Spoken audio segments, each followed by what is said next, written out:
Hello, everyone. Yes, I need to walk around. I'm Sinkus. For those of you that weren't here earlier, I'm going to reintroduce myself real quickly. I'm going to introduce the company that I work for, L2Beat, so you get some context of who I am and what I'm talking about. I'm going to talk very briefly about why you should partly, at least, listen to me and what I have to say. And then I'm going to go into how DAOs actually work, which is learnings based from a culmination of a year plus of being actively involved as one of the top delegates in some of the biggest Ethereum L2 DAOs. So, quick about me, I'm Anastasis Economopoulos, very Greek name. I go by the name Sinkus, which is easier to pronounce and shorter and easy to remember. I've been a participant in multiple DAOs as a governance representative of L2Beat. L2Beat is a company, we're delegates, we have voting power, and obviously a company can't vote, can't make decisions. We need someone to run that on behalf of the company, so that's what I do. I've been in crypto since 2018, and I've been to DAOs since 2020, so pretty early, one would say, comparatively to what's happening in the ecosystem the past few years, and my background is in business administration and finance.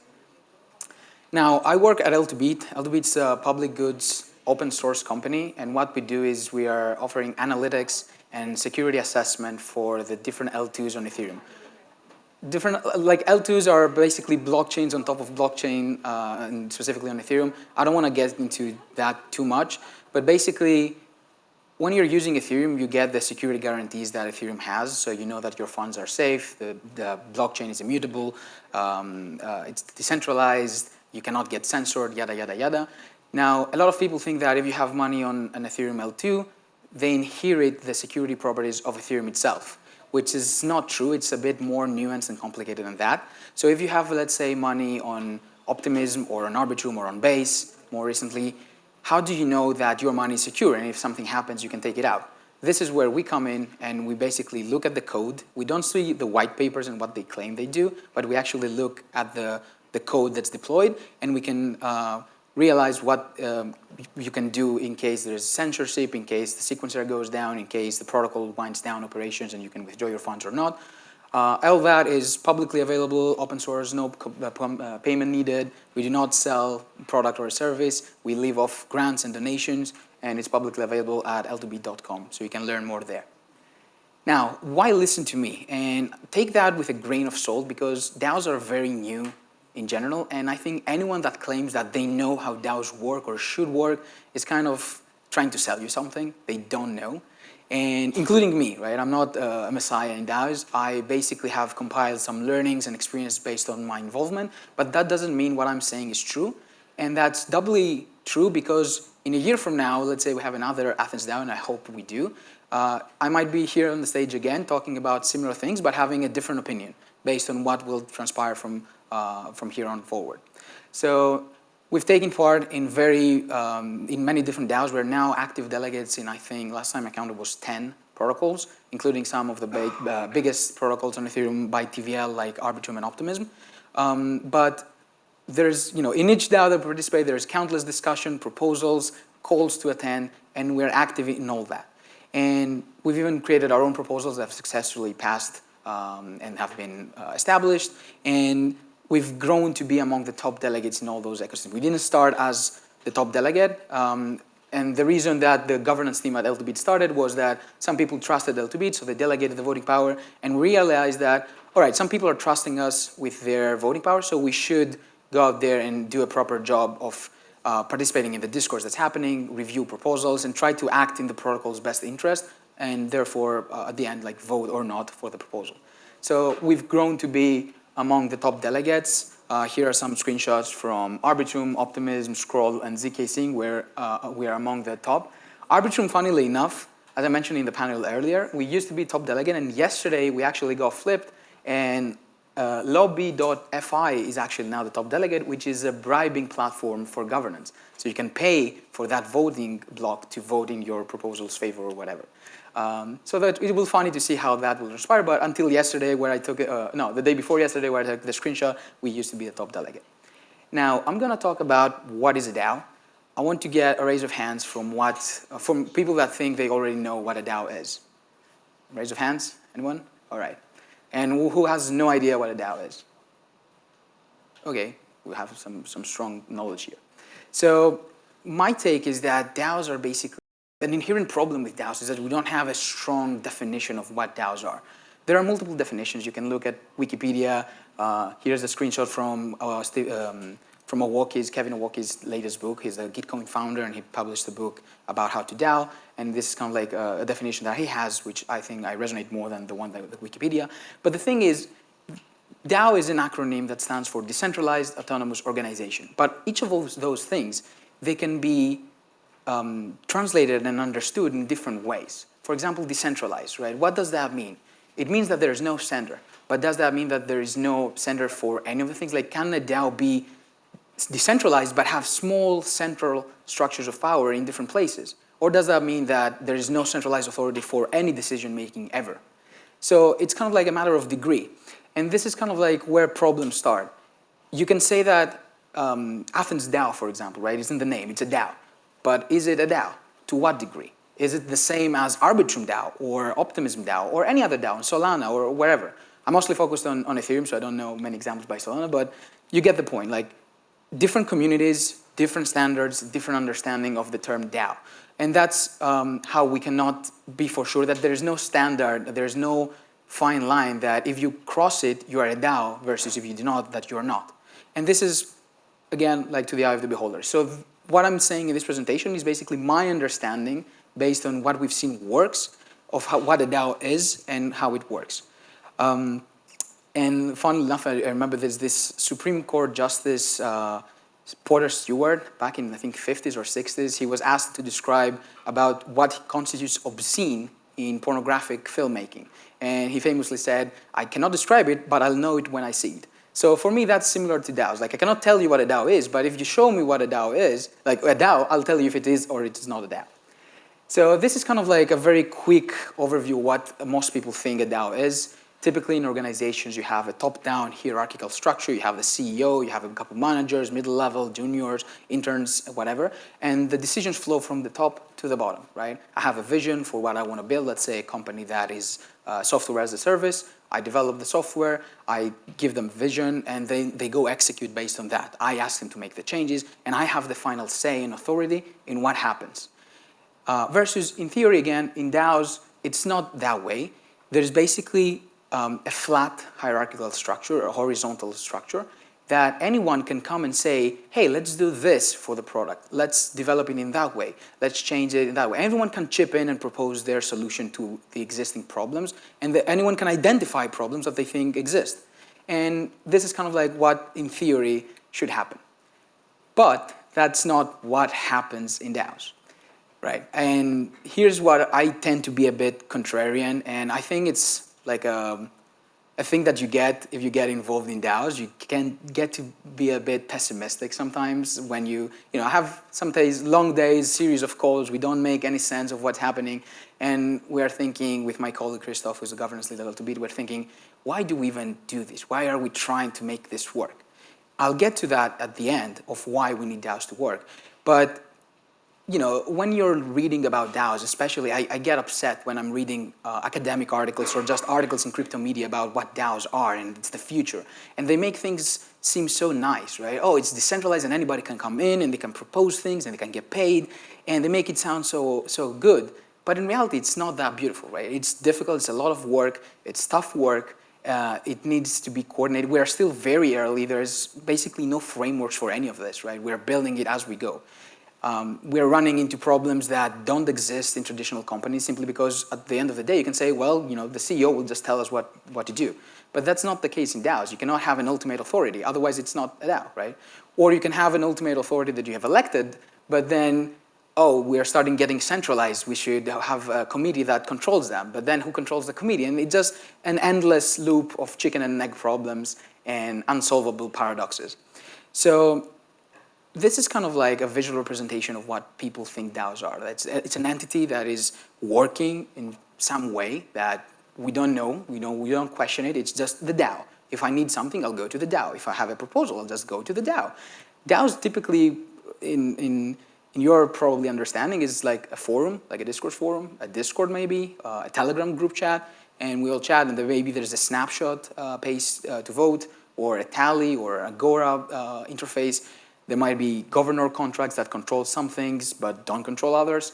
For example, many places claim to be a DAO, like the whole protocol is a DAO, the whole chain is a DAO. But in reality, what the DAO from that part is just the treasury, right? We have a multisig that instead of having 6 out of 9 signers, we just have a governor contract, and we need to vote, and whatever we vote on, it gets executed.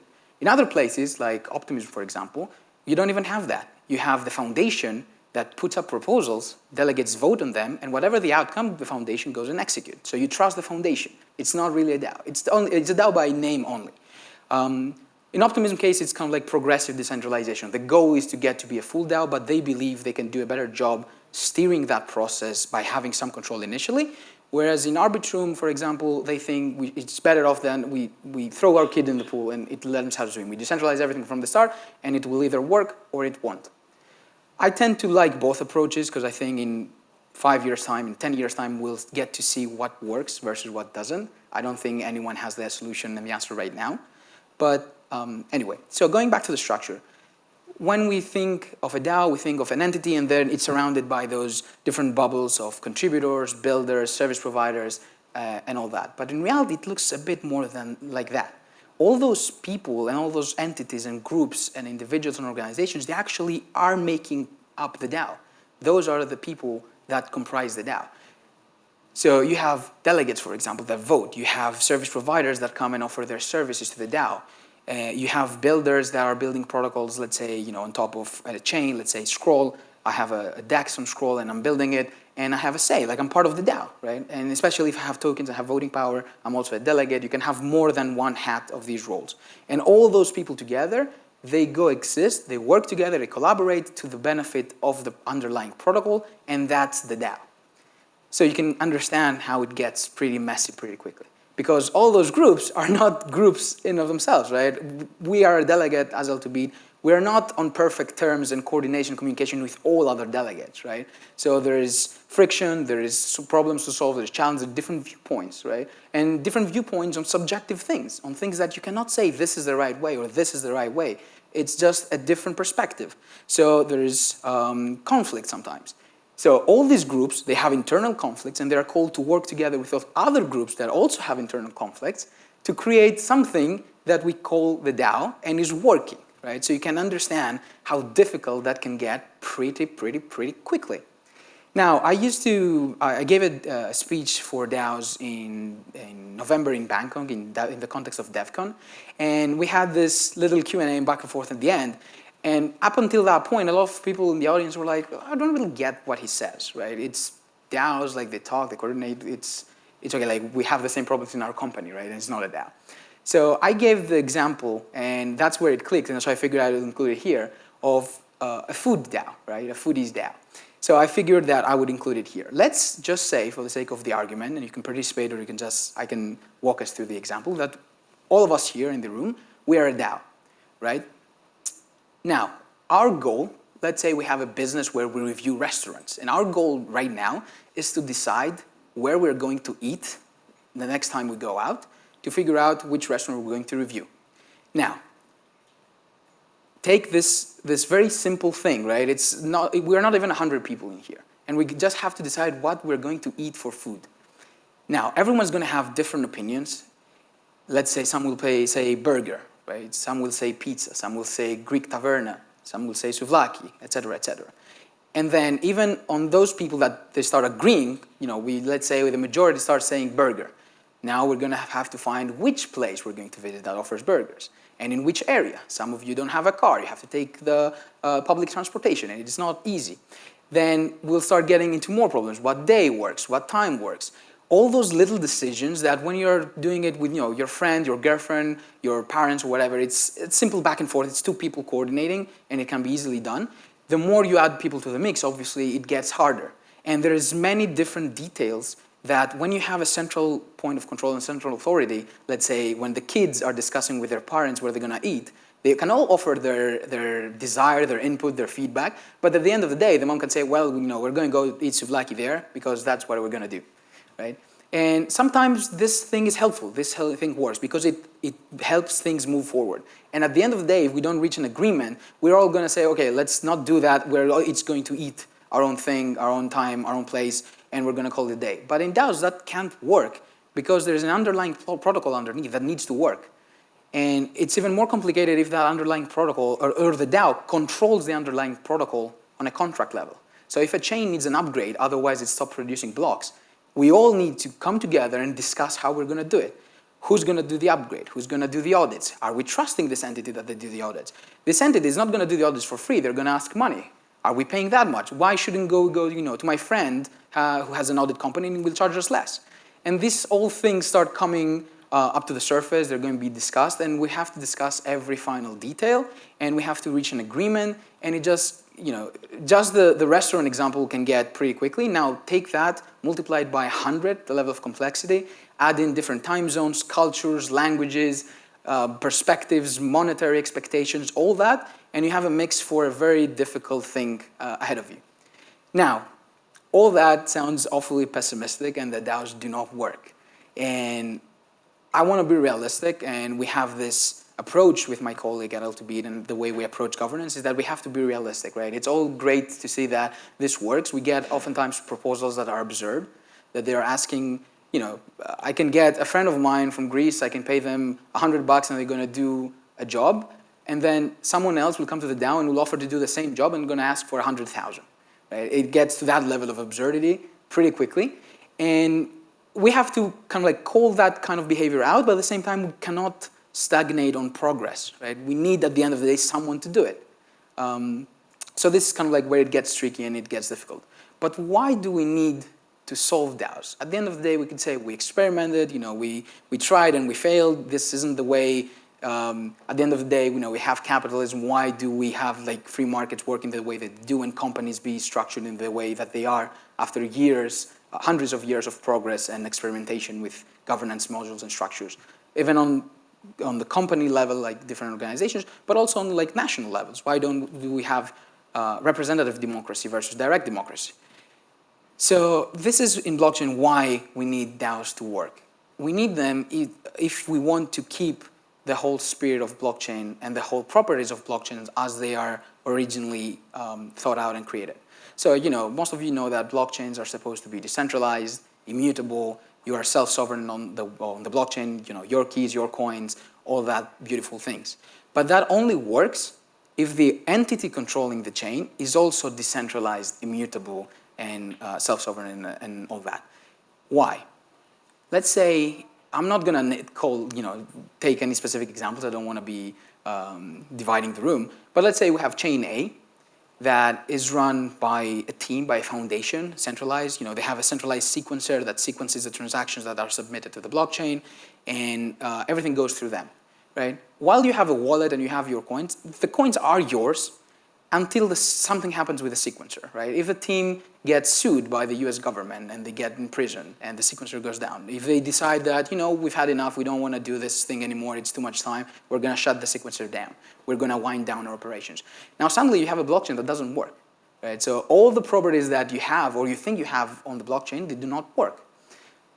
All right, so now we can have another chain, let's call it chain B, that you have an entity that doesn't wind down, but and they do their job properly. They have their sequencer, they run things, they actually go out and do also growth for the chain, they develop stuff for the chain and make upgrades, and they do BD and they bring the activity in. But at the end of the day, they control the keys to the chain. If something happens, they can censor it. For example, Sony launched an L2 on Ethereum Sonemium, and they actually censored transactions for certain things. So for example, if you wanted to go to a DEX and buy meme coins, that is the wild thing that's happening these days, like meme coins.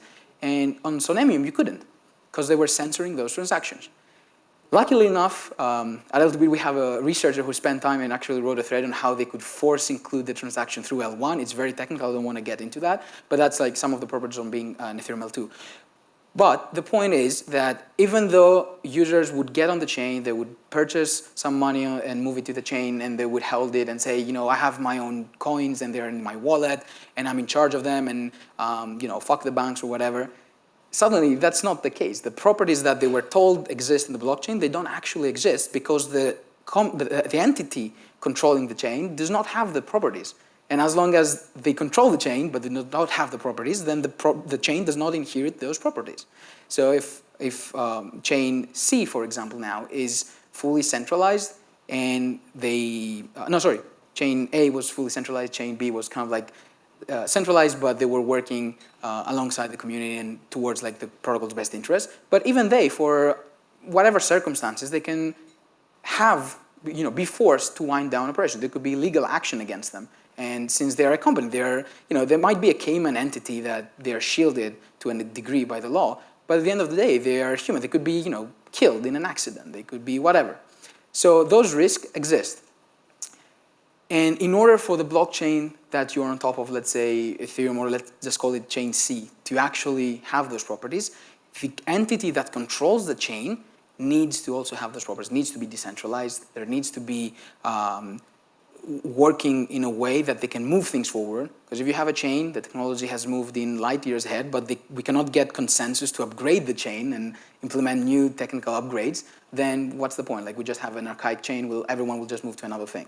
So you need to keep things rolling, but at the same time, you need to do it in a way that does not impose the risk of centralization to a single entity, because that creates all other inherent risks. So that's why we need to make DAOs work. That's what everyone in DAOs that are actively working is working towards. And that's why I think it's kind of stupid and pointless to say that we figured it out and this is the right way to do governance versus this way, which is not the right way. Because unless we figure it out, those risks are very real, and they're going to actually affect the whole industry and the whole technology as we know it. So this is kind of like the end of my rant. I wanted to have a bit more time to do kind of like Q&A, impromptu, and instead of just me yapping my mouth for another 5 or 10 minutes, to actually hear questions from you or your takes or whatever, and do a bit of back and forth discussion, if time allows, of course. Yeah, thank you, Simkos. I think we can take a few questions.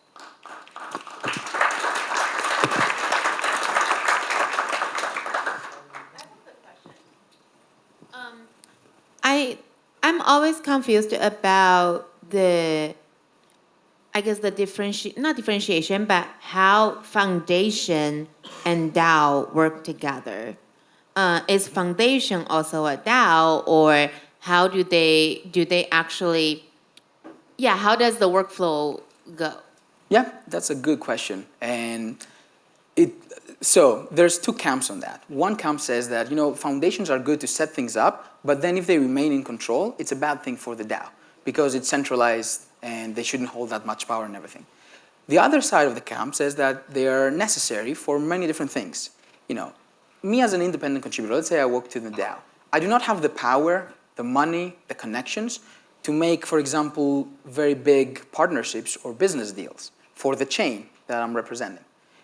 However, the foundation has connections, they have budget, they have BD teams that go out and talk, and they can make those things happen, which they are very important for the chain and the chain's futures. So that's kind of like the one thing they contribute. The other is the legal wrapper, right? So a DAO, in most cases, they do not have a legal wrapper around them, and that role is taken by the foundation. So let's say I'll use an actual example. I am a member of Arbitrum's MSS. That's a multi-signature service. Basically, we have a bunch of multi-sig wallets, and I'm a signer on all of them to execute transactions as needed and if needed and when needed. I get paid for that role every month, but I do not if I wanted to declare that income, or if I wanted to be legally covered for the income that I receive, the DAO is no counterparty. There is no DAO. As I mentioned earlier in the slides, this is the DAO. Who is my counterparty in all this? This is the role the foundation serves. I personally have a legal agreement with the foundation acting as my counterparty. And that's not there just for tax reasons or to declare stuff or whatever. It's also to protect me as a contributor. Because with the current landscape being unclear, if you're a contributor to a DAO, and let's say the DAO does something illegal, like let's say fund sanctioned entities. Let's say someone comes, Anon, crypto is very pro-Anon people, and they pass a proposal and they get funded, and it turns out that person is a North Korean hacker.